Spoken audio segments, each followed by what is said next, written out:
Hayaan mong ipakilala kita B-Boy Dance Contest ginanap noong Oktubre taong 2023.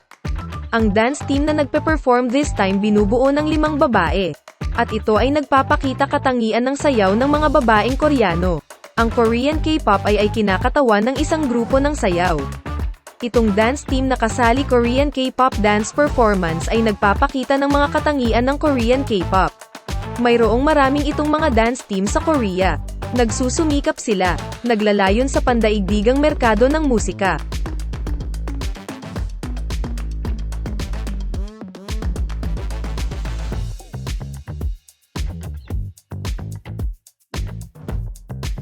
Ang Hongik University Street ay isang malaking commercial district sa Seoul na matatagpuan sa paligid ng Hongik University, Hongik University Station, at Sangsu Station.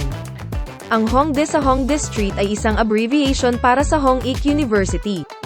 Pagkatapos ng pagbubukas ng Hongik University Station, ang Sogyu-dong, Donggyu-dong, at Sangsu-dong Commercial Districts o ang domestic indie scene, na nagpapanatili ng kanilang natatanging mga distritong komersyal, ay karaniwang tinutukoy bilang Hongik University Street. Ngunit itinatag ang pangalang Hongdae Street. Siyempre, sa katotohanan, tulad ng mga pagdadaglat ng mga pangalan ng universidad tulad ng Konkuk University at Ewha Women's University ay kadalasang ginagamit bilang mga pangalan ng mga lugar sa downtown.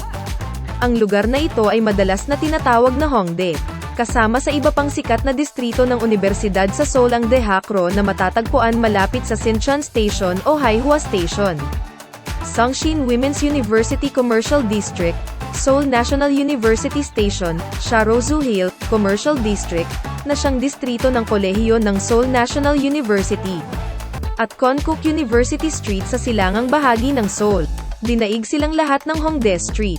Naging isa sa mga kinatawan ng turista mga atraksyon sa Korea sa kabila ng Seoul bilang isang distrito ng universidad sa bayan.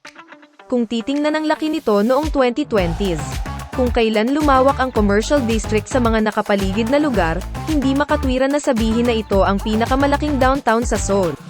Ngayon, ang Hanjuk University Commercial District ay lumago ng husto na sinasabi ng ilan hindi sapat na gamitin ang pangalan ng universidad bilang pangalan ng commercial district.